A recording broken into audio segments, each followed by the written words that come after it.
talk about Sam Darnold. I mean, his passer rating was 128.8, actually slightly ahead of Matt Stafford, which is why you got to watch the games. But we've seen the last 2 weeks. Sam Darnold was good against Jared Goff. Goff was better. Sam Darnold was good against Matt Stafford. Matt Stafford was better, and the Vikings went 0-2. So Sam Darnold's going to have a trade market. He's strong, coachable, athletic, playing well, good arm, and he's gotten some of the reckless out of his game. He's matured. But Kevin O'Connell's an offensive head coach. And offensive coaches in this league move off good. Andy Reid moved off Pro Bowler Alex Smith. McVay moved off Super Bowl quarterback Jared Goff. Kyle Shanahan's moved off guys that got him to a Super Bowl. Now, defensive coaches, it's different. Pete Carroll, hey, Geno Smith is good enough. Remember when Ron Rivera was like, hey, Sam Howell can win us games? And I went on the air and I'm like, defensive coach, come on, wake up. Dennis Allen, Derek Carr. No. Offensive coaches, and we've been on this for years, have much more urgency at quarterback. It's their side of the ball.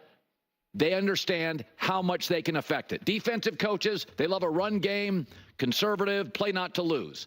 So Kevin O'Connell, he already moved off Kirk Cousins, and Kirk Cousins is going to get Hall of Fame votes. You see Kirk Cousins in Atlanta. And Kevin O'Connell, he drafted J.J. McCarthy, who looked very good in the preseason. So Sam Darnold's good, and he's played good the last 2 weekends. But as good as he is as a first-rounder, he doesn't look as good as Goff in the pocket or Stafford in the pocket. And he's not as athletic as like a Josh Allen or a Lamar Jackson or a Kyler Murray. So you'd be like, well, he's not great in the pocket, but he makes – no, you got to be good in the pocket. And his division now has got Caleb Williams and Jared Goff and Jordan Love and Sam Darnold. And Sam Darnold, and I love him, is the fourth most talented guy of those guys. That's how good the quarterbacking is in the NFC North. And so, I mean, again, Sam Darnold was good. So was Goff in L.A. So was Alex Smith in Kansas City. So was Kirk Cousins in Minnesota. They were very good. Good to very good with occasional great games. Offensive coaches, that's not good enough. I mean, Darnold's had a 100-plus passer rating in 6 of his last 7 games. But he's not as good as Stafford. I mean, not as good as Jared Goff or Lamar or Mahomes or Josh Allen or Justin Herbert. So you can't settle if you want to hoist trophies. Andy Reid wouldn't. McVay wouldn't. They won't settle, and Kevin O'Connell won't. They're 0-2 in the last couple of weeks, and you are now seeing, as good as Brian Flores is, Jared Goff, as good as Brian Flores, defensive coordinator, is, Matt Stafford did what he wanted to do. Nobody can play defense. Defensive players get hurt more often than offensive players, so as a season goes, the defense gets more banged up. You're winning these games. Have you noticed the last 2 weeks in the NFL? The best quarterbacks win in all the games. 2 weeks ago, the best quarterback went 14-0 in games. Those defenses, they start the season in September. They're healthy. They're coming. The offense is still trying to get down the choreography. And then defensive guys get dinged up and hurt, and they're a little slower, and the hammy, and it becomes a quarterback coach's league. And Kevin O'Connell's great, and Sam Darnold is good. But you've seen the last 2 weeks. Good is not good enough. Okay. I think my head's about to explode here because the Minnesota Vikings these last 2 weeks did not lose because of Sam Darnold. I mean, that's just insane. And this isn't. I'm not. This whole segment is not going to turn into, you know, J.J. McCarthy, Sam Darnold. I'm not honestly interested in that right now. I'm really not. I mean, it's like, what are we talking about? The Vikings are 5-2. They're a great team.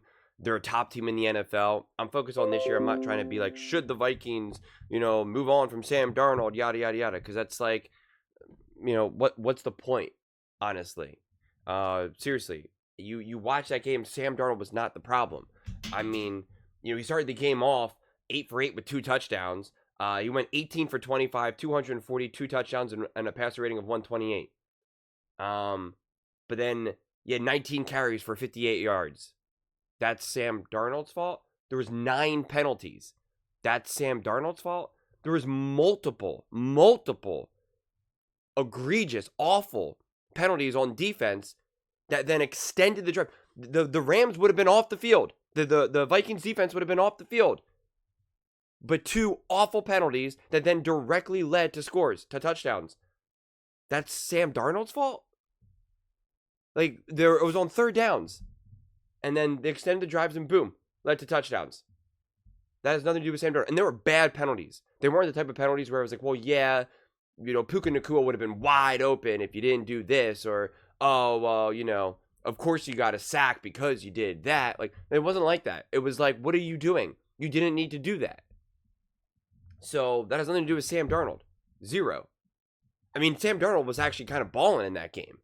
I mean, there were when he was extending the one drive where they had to settle for a field goal, he scrambled out of the pocket, was running up, read the defense, made a beautiful pass, and I forget who it was, but he just dropped it. I mean, like, it just hit his shoulder. I don't know. I forget exactly what happened, but it hit him in the chest and just fell out. That would have been a 1st down, and then you were within like the 10. You boom, score a touchdown. That changes the game. So Sam Darnold was dealing completely. So to put that on Sam doesn't make any sense. I mean, I don't know what to tell you at this point. I mean, he had 7 incompletions. There were 17 first downs for the Vikings, 26 first downs for the Rams, and the Vikings were 2-7 on 3rd down, and that's just all on Sam Darnold. That's like the incompletions alone wouldn't even make sense for that.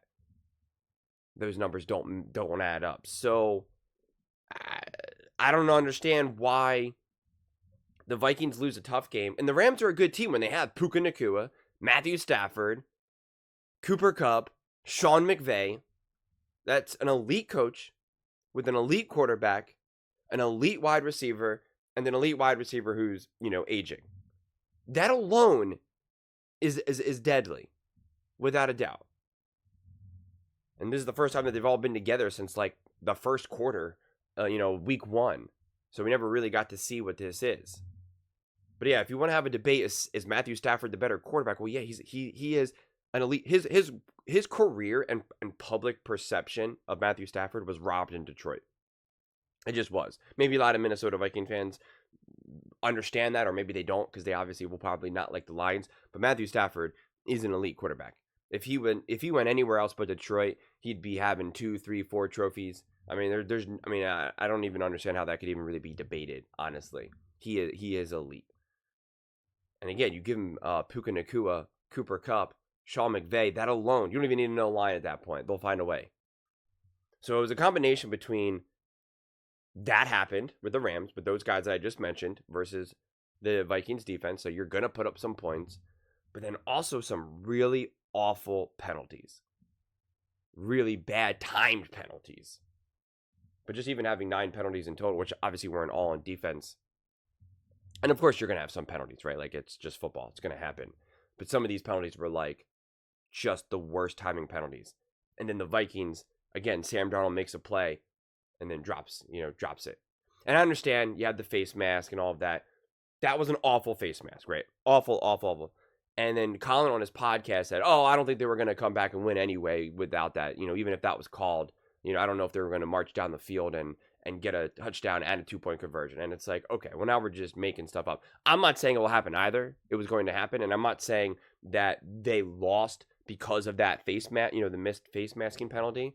I'm not saying that either, but it was still a terrible penalty. It still robbed them of a chance. But the real reasons why they lost are for the ones that I mapped out right here. But to just be like, Sam Darnold's not good enough, that's why they lost. It's like, that's not at all what happened. That's literally not at all what happened. And last week, which I'm not going to rehash, I already went through all of that and showed that the margins were so tiny. So tiny. The Lions just played like 5% better. It was just the margins were so small. So the Vikings absolutely could have won in Detroit, and they absolutely could have won today. And again, this is what separates the Chiefs, for instance, from so many teams, even though they don't look real great and their games are so ugly. They execute when push comes to shove, right? They catch that ball to convert that 3rd down to then go get a touchdown rather than a field goal. Boom, you win the game. they don't make that penalty, commit that penalty on 3rd and 8 and then now give the Rams a new set of downs. Right? That's the difference. That's why they stayed undefeated and ultimately the Vikings did not. And that's not like a shot at the Vikings, right? That's more praise for the Chiefs than anything. But the Vikings, from my viewpoint, still have a real, true, bona fide chance to do something special this year. And I really firmly believe that because I'm watching this game. I'm taking notes as I watch. I'm just like, this is unbelievable. I mean, the start of this game was unreal. Matthew Stafford, the Vikings, it was effortless. The run game, and not Matthew Stafford, the Sam Darnold and the Vikings, was effortless. Matthew Stafford was effortless as well on his side of the ball for sure. But the second half, then things kind of just went nowhere. And it's interesting because that is where then there would be credence to Sam Darnold and the Minnesota Vikings offense. Because that first half, everything is going to be more likely scripted than not. At least the first, handful of drives, and that's when you're really going to be on one. And then when things are a little bit more off script, then it's like, okay, so what do you do here? But most quarterbacks, most players, most offenses are going to be, like that as well. So, yeah, I'm really curious, honestly, how Minnesota Vikings fans feel more than anything right now. And do you watch that game and think we lost because of Sam Darnold, or if we had a better quarterback, we win that game? Like, that's what I want to know, if that was your read of this game, because that wasn't my read at all. I watched that game start to finish, and in no stretch was I like, Sam Darnold's just not good enough. I mean, yes, okay, do you want a quarterback that's more athletic than Sam and like Josh Allen and Lamar Jackson? Yes, that's totally fair. Do you want someone who can attack the pocket like a Mahomes or Stafford? Yes, but are we just going to pretend like every team has that? Like I don't really understand that, quite frankly. And let's be clear, Jared Goff, and I'm a fan of Jared Goff. I've praised Jared Goff many, many, many, many times. So this isn't a shot at Jared Goff, but like Jared Goff looks significantly better with the Detroit Lions, with all of the weapons that he has, with that monster run game that he has with Ben Johnson versus what he had going on with the Rams. So we can't just say, oh, Jared Goff can just pick anyone apart no matter what he's doing. Like, Jared Goff is also reliant on the people around him as well. So I don't understand like the glorifying of Jared Goff as being like this next level special player who can just do anything. And then, I guess Sam Darnold is not. So I don't know. Kind of an interesting take. I don't watch that game and think, what are the Vikings' ceilings with Darnold at QB? Would the Vikings be better if they had Josh Allen, Lamar Jackson, Patrick Mahomes? Yes. The answer is absolutely yes. And Joe Burrow, would every single team under the sun be better with those quarterbacks? The answer is yes. The answer is yes, okay? So let me know when you just casually find those quarterbacks ready to go. I'm a firm believer in JJ McCarthy, but let's wait a second or two here. But those are just my thoughts. I'd absolutely love to hear yours. What do you guys all think about the Minnesota Vikings? What do you think their ceiling is this year? What do you think their ceiling is with Sam Darnold? What's your takeaway from this game? Let me know in the comments below. I read every single comment. It's whether you agree with me or disagree with me. Either way, let's get in some discussions. Let's get in some fights. But ultimately, let's just have some fun. And please do consider subscribing. We are building an amazing community here, and I'd absolutely love to see you part of it. I want to build something that we all genuinely feel connected to. Something that we're really excited to be part of, and I think we're on our way to doing it. And please don't forget to give this video a thumbs up, as it really does help with the visibility and the algorithm. Thank you so much. See you next time.